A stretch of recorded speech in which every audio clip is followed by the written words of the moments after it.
Hey guys, Professor Bill, Comic Book University, and Red Sonja, issue number 3. Now, I almost didn't pick up this issue because issue 2 fell far short of issue 1. Issue 1 was amazing. Issue 2 was like, wait, what? How did that follow that? And issue 3, this was, well, I'm going to get to that after I talk about who made this book. All right, so this issue is called The Gold Mine, Chapter 3. Writer Mark Russell, illustrators Mirko Kolak and Bob Q. Colorists, all right, this is going to be a fun one. Dirbla Kelly and Bob Q. Letterer, Hassan Otsmane-Elhaou. And yeah, cool, man. Cover, a bunch of colors. Bunch of covers, geez. Amanda Connor and Paul Mounts. Paul Mounts, mind you, is the colorist for The Immortal Hulk, if I'm remembering correctly, and a bunch of other good stuff. So it's nice to see that he's running around all over the place doing totally awesome covers and comics everywhere. Joseph Michael Linser, Christian Ward. Everybody knows Christian Ward, right? Julian Totino, Tedesco, and Bob Q. Okay, I'm seeing a lot about this Bob Q dude. What's up with that? Anyway, let's see. Yes, and there's a whole bunch of variants in the back. Okay, look, let's just get into the comic book, dude. All right. We have got Red Sonja learning one of the absolute coolest lessons that I have ever learned while reading this book. No, seriously, like, this was awesome. This dude in the beginning, this gold miner, this slave gold miner, he goes and teaches her a lesson about loyalty. And it was one of the coolest freaking ways to teach somebody. I loved this. Absolutely loved this. And to me, I'm like, please don't let this comic book suck. After that, please do not let this comic book suck. And she learned the lesson. Later on in the comic book, you got to see how well she learned the lesson, how much better her mission went, how much more successful it was, if it would have been successful the other way or not, by learning this lesson. Red Sonja, as someone who can learn, is awesome, because how many of our heroes actually, you could say like a Spider-Man or a Captain America can learn a lesson, but how many or a Superman, but how many people can actually learn a lesson and be grateful for that lesson? Not a whole lot of heroes out there who can do that with grace. And Red Sonja did that and became so much better because of that. It was a theme, the theme of loyalty and who you can and can't trust, that persisted. It wasn't like a constant throw it in your face thing. There was like one other time, not on the battlefield, but the pre-setup for the battlefield, that it came up again, and I loved it. I loved it. This was easily the best part of the comic book, the best part of a really good comic book. This dude's story about being a slave in the gold mines was heartbreaking. The barons, I've got new favorite soldiers. These are women who are now barren because they're old. They can't have children anymore. So they're called the barons. And they are soldiers now in this, this poor nation that they're in. Man, here's a lesson that I learned in the military. And it's not something I had to learn myself. It's just something that I noticed through observation. Like I joined the military, like almost everybody who was in the military, right after high school. Actually, I was still in high school when I signed the papers. I was 17 when I enlisted. And, you're always impressed with the big guys. Granted, there was a lot of steroids in my school. Fortunately, I didn't use steroids. But, there was always that temptation, because I was a tall guy, but I wasn't nearly as big as some of these other guys on the wrestling team and the football team, especially the wrestling team. Forget about it, man. Some of these guys were just freaking huge. They were terrifying and intimidating, and that's all there is to it. And then when all of a sudden you see these guys in the military too, you're thinking these guys are the best soldiers. It's weird, and this is not me patting myself on the back or anything like that, because just whatever. I'll get into that later maybe if I remember. But finding out that the big guys are the worst soldiers is interesting. If you're a heavy guy, if you're a fat guy, if you can't get past the basic PT test, which, if I remember from Johnson Hall in Fort Benning, Georgia, I think it was like if you couldn't do 5 push-ups, and I forget how many sit-ups and how fast the run had to be, but yeah, or even how long the road was. It only like a quarter of a mile? I forget what it was, but it was so basic, especially once you actually get into basic. And then once you graduate basic and you get into AIT, and it's even harder, like, you know, the physical requirements get even harder.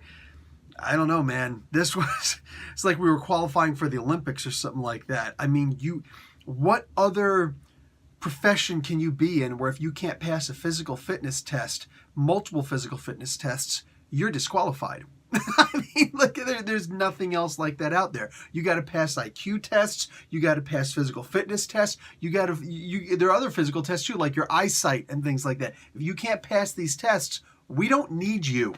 You cannot join. You may not be a soldier. You cannot put your life on the line. So being a soldier is no joke. Coming from a soldier, of course, but seriously, it's no joke. So when I see these big guys in here, I'm reminded of when I was in the military and I saw these big guys thinking these guys are the best soldiers. As it turns out, I was actually the best soldier. No, not out of all of them, but no, my body type. I was tall and I was lean. You know, I was strong. Had to be strong. Everybody who's in the military is physically strong. Everybody. Because you can't get in if you're not.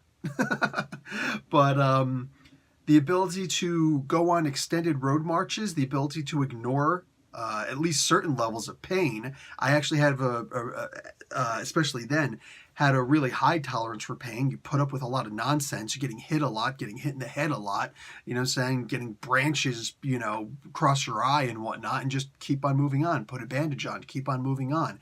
Oh, your feet have been torn up. Okay, keep walking, you know. And big guys aren't used to that. If you're a big guy, sorry, but you know it's true. Facts, all right? The big guys can't keep on walking for a long time. The big guys can't go on these extended road marches. The big guys get overheated really fast, and you get winded. They just can't move. Being big and strong does not help you to shoot a gun better, you know, or a rifle. This is my rifle. This is my gun. You get what I'm saying. Being big is actually a detriment to being a soldier. And yes, even back in the day when it comes to swinging a sword and things like that, that's great. You're big and you're strong, you're tough, but this is a moron who's got little pieces of wood. Like, this guy doesn't even know how to tie lashes. This guy doesn't know how to tie knots, for crying out loud. And he's just stringing together a bunch of pieces of wood to make, like, you know, a body armor vest. It's like, dude, that's not even banded mail. You suck. You're the worst soldier there is. You're a big guy, so you're good at cutting people down with your sword. That's great. In the meantime, this guy died a horrible, terrible death. And good. Because you're sitting there insulting everybody around him, and it's just funny. It's just hysterical. And it reminds me of back when I was in. I didn't want to talk to these big, tough guys because they were intimidating, and they were a bunch of jerks. They were legitimately a bunch of jerks, so they thought that they were the tough guys. A lot of them were also older than I was. And I'm telling you, when you're 17 and there's a 23-year-old who's bigger than you talking trash to you, you shut up real quick because you're thinking, But then all of a sudden, when we're on the road marches, and mobility is the most important thing in the military, because if you can't be on the battlefield, if you can't get to the battlefield, you're not really a soldier, are you? And they're not going to drive you up to the freaking war. You kind of have to walk there. So seeing these big, strong guys just reduced to... And then I could just walk up and kick them in the head if I needed to. I don't need to waste a damn bullet on these morons. All these tough-talking big guys, they were useless. Granted, I had a whole lot of friends who were pretty big also. But at the end of the day, yeah, being big does not make you a soldier. It does not make you a good soldier, at the very least. And here we got to see that they were killed by a bunch of old women, old barren women at that. This was awesome. Pain tolerance. Yeah. And I'm telling you right now, you've seen a woman go in labor. Yeah. Every single man who watches this is just like, I can't do that. I can't do that. Nope, not happening. Wasn't built for it. Don't want to be built for it. Don't want to do it. I do not envy that position. It's all you. God bless. The best thing you can do is just sit back, shut up, hold her hand, be there for support. Just, that's not happening. And this was a really excellent comic book to show that off. Is the comic book back in my good graces? As if I need, the comic book needed to win my good graces. Hell's yes. Hell's yes. This was a great issue. I loved this. I would like to see something like this put in an actual TV show or something like that. Everybody loves a good soldier story. And yeah, on TV, all these big muscular guys being soldiers, it's cute. Could we actually depict a real soldier? And yes, these barons exemplify what a real soldier is. Someone who could take a lot of pain. And if I had to make one complaint, is that they talk too much. It's my opinion that they should have just shot him in the throat with an arrow. You know what I'm saying? Like, you're going to keep on talking? Really? Boom. How much did that help you, by the way? So anyway, yes, loved this comic book. Excellent, excellent, excellent writing. The art was absolutely gorgeous. There were a couple parts I chose to read twice just to get a better understanding because I really want to absorb this comic book. Not a lot of comic books will do that for you. Anyway, guys, this is probably going to go down as one of the more memorable comic books for me. I think this is volume 3. If I remember correctly, maybe it's volume 5. I can't remember, but I'm going to have to put that to memory. This was an excellent comic book that I want to refer to many times in the future. Anyway, guys, Professor Bill, Comic Book University. Class dismissed.